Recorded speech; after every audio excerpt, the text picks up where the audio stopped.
At my birthday dinner, Mom whispered to Dad, "While everyone's here, tell your son to go change the locks at her apartment." My brother nodded and left for an hour.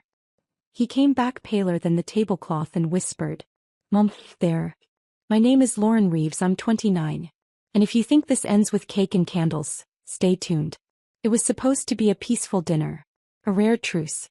My parents, my brother Nathan, his wife, a few relatives, all gathered around a restaurant table I'd paid for. I told myself maybe this year would be different. Maybe Mom would remember it wasn't Nathan's world and I wasn't a guest in my own life. But she did what she always does. Turn my celebration into a strategy meeting. I'd caught her whisper, her words slicing through clinking silverware and fake laughter. "Change her locks," she said as if I wasn't sitting right there. Dad didn't hesitate. He never does. "Do it after dessert," he muttered. I didn't react. I just smiled, cut another piece of cake and watched my brother leave, car keys jingling like a warning. An hour later, when Nathan returned, he looked like he'd seen a ghost. Mom noticed instantly. "Well, did you do it?" He swallowed hard. "Mom, there's police tape around her door." Every fork froze midair. Dad frowned. "What kind of joke is that?" Nathan shook his head, voice shaking. "It's not a joke. There's an officer standing outside the apartment. He said no one's allowed in. There was an incident." The air in the room changed, cold, sharp, electric. Mom's face drained of color. "What incident?" she demanded. But before Nathan could answer, my phone buzzed on the table. An unknown number flashing with a message that made my blood run cold. The message on my phone read, "Ms. Reeves, this is Officer Grant from Portland PD. Please contact us immediately regarding your apartment." The room fell silent as I stood, chair legs screeching against the floor. Mom's voice quivered. "Lauren, what's going on?" I didn't answer. I just grabbed my purse, ignoring the chorus of questions trailing behind me. Outside, the night air felt like glass against my skin. My car keys shook in my hand, but my mind was razor clear. If there was police tape at my home, then something was very wrong. By the time I reached my apartment complex, 2 patrol cars were still parked outside, their lights painting red and blue shadows across the brick walls. A uniformed officer stepped forward. "Ms. Reeves." I nodded. "What happened?" He glanced at his clipboard. "You're the tenant, correct? We received a report of a break-in. Your door was forced open, but nothing appears stolen. We've sealed the scene for investigation." I blinked. "A break-in? Who?" He raised a hand gently. "We're reviewing footage. Do you have any idea who might have access to your keys?" I stared at him for a moment, then exhaled slowly. "My brother. Nathan Reeves." The officer's pen froze midair. "And why would your brother break into your apartment?" I hesitated, the truth heavy on my tongue. "Because my mother told him to." He looked up sharply. "Can you repeat that?" I nodded, steady now. "She asked him to change my locks tonight without my consent. I think he found something he wasn't supposed to." His radio crackled before I could say more. A voice came through, "We've got a match on the prints inside, sending ID to command." The officer's expression changed instantly, surprise then unease. "Ms. Reeves," he said slowly, "you might want to sit down for this." I sat on the curb outside my apartment complex, the cold seeping through my dress. Officer Grant crouched beside me, his expression cautious but firm. "Ms. Reeves," he said, glancing at his tablet, "the prints inside your apartment don't belong to your brother, or to you." I frowned. "Then whose?" He turned the screen toward me. "A man named Thomas Hale. Does that name mean anything to you?" My breath caught. "Thomas was my landlord's nephew. He handled maintenance." Grant nodded. "He's currently in custody. We found surveillance footage. He broke into your apartment last night using a key copy. He's been under investigation for a series of unlawful entries across the complex." My stomach twisted. What was he doing inside? Grant hesitated. "You may want to see this yourself." He led me to the stairwell, the faint smell of dust and old paint heavy in the air. My door stood half open, the lock splintered. Inside, the apartment looked almost untouched, except for the photos. Every framed picture of me and Liam, my son, had been flipped face down. On the coffee table lay a single envelope. Grant gestured toward it. "That was on the couch when we arrived." My hands trembled as I opened it. Inside was a printed message. Tell your mother the truth always finds its way home. My throat went dry. This doesn't make sense, I whispered. Grant looked at me steadily. We're running forensics on the letter. Do you have any idea what this might mean? I stared at the words again, the letters perfectly aligned, printed from a household printer. But the phrasing, tell your mother, hit too directly. I stepped back, heart pounding. He wasn't breaking in to steal anything. He was delivering something. Grant frowned. Delivering what? I swallowed hard. A message meant for her, not me. And suddenly my mother's strange panic at dinner didn't feel like control. It felt like fear. The next morning I woke to 3 missed calls from my mother, and 1 from an unknown number. Officer Grant's voicemail played first. Ms. Reeves, we've confirmed that Thomas Hale was paid by an anonymous bank transfer last week, traced back to an account under your mother's name. For a moment I couldn't move. The air in my apartment thickened, pressing against my chest. My mother had hired the man who broke into my home. I called Grant immediately. You're sure? Yes, he said, voice steady. The payment was for maintenance services. But given the timing and the note we found, it looks deliberate. We believe your mother may have been trying to retrieve something. I laughed bitterly. Retrieve what?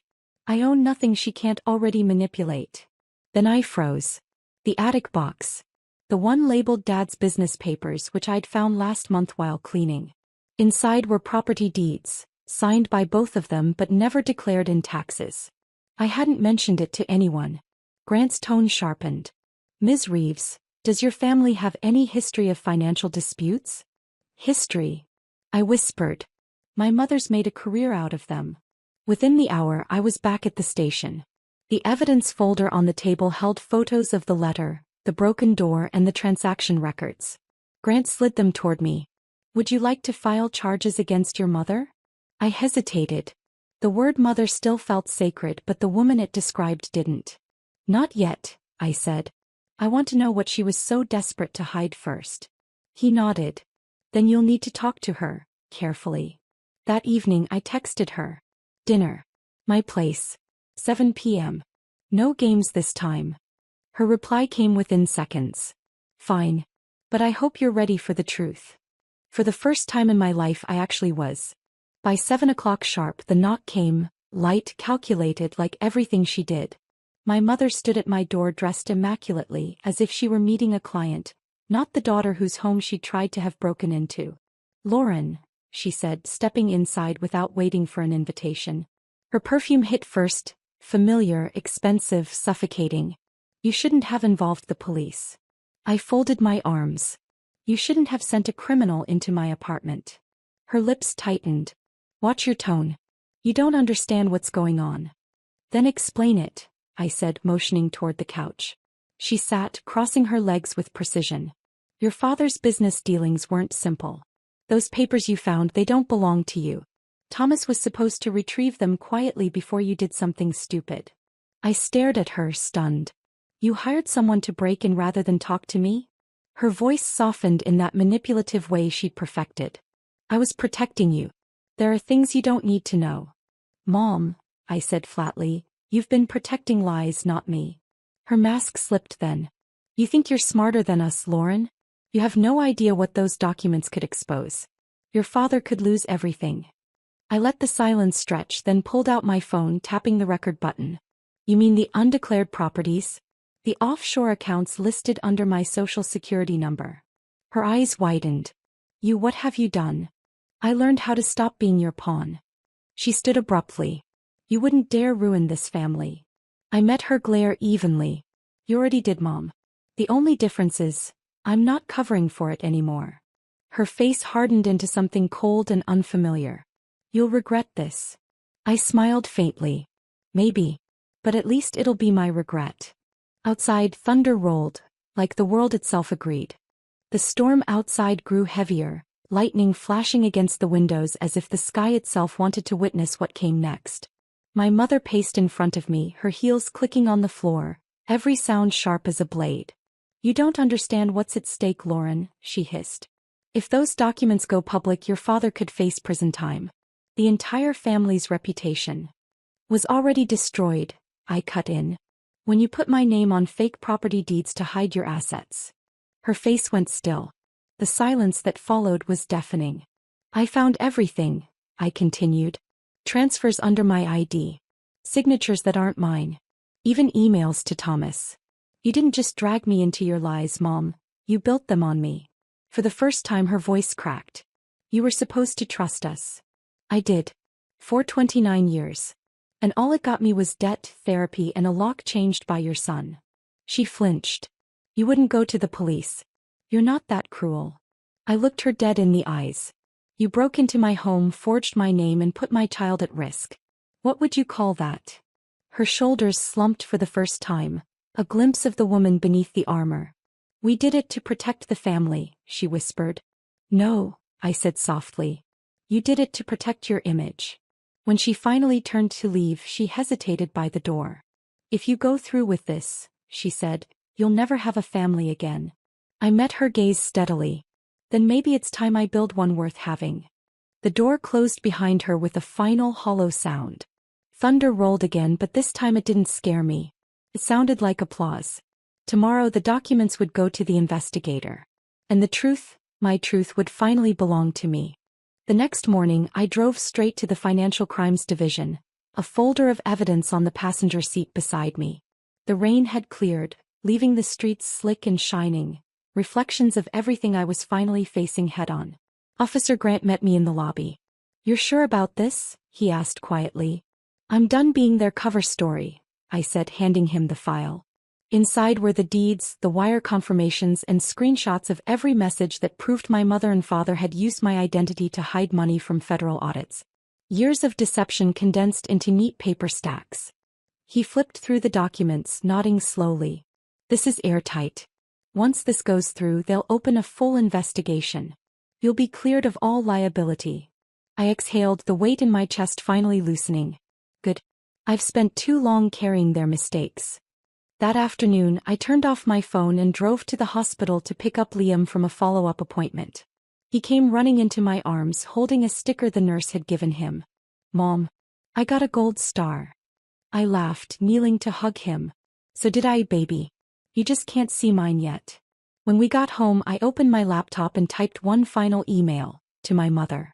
The files have been turned in. Please stop contacting me. If you need a lawyer, I recommend the same one who told me to protect myself. Then I hit send and closed the laptop. No trembling. No guilt. Just clean silence. That night, while Liam slept, I stood by the window watching city lights flicker like a pulse returning to life. They'd built a world on lies. I'd learned to live without them. And that finally felt like justice. A month later, the investigation became public. News outlets ran headlines like "Local Couple Under Federal Review for Identity Fraud, Daughter Reported as Victim." I didn't watch the coverage, I didn't need to. I'd already lived the headline. The bank seized their hidden accounts. My father resigned from his company in disgrace. My mother stopped calling, not out of respect but out of shame. For once, silence from her wasn't punishment. It was peace. Officer Grant called to update me. The case will go to court soon. You've been cleared entirely. You did the right thing, Ms. Reeves. I thanked him, then looked at Liam playing on the floor, his toy cars lined up in perfect rows. He didn't know the details, but he knew what mattered, that his mother wasn't afraid anymore. That night, I hosted a small dinner at home, just a few friends who'd stood by me through everything. We toasted not to revenge but to freedom.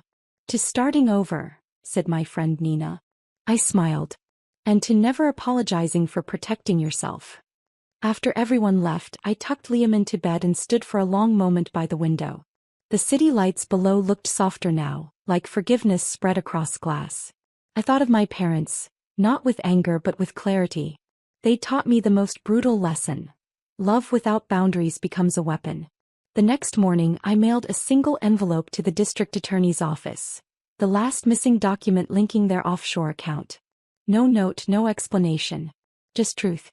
When I sealed it, I whispered, "This ends here." Then I turned to Liam, smiling.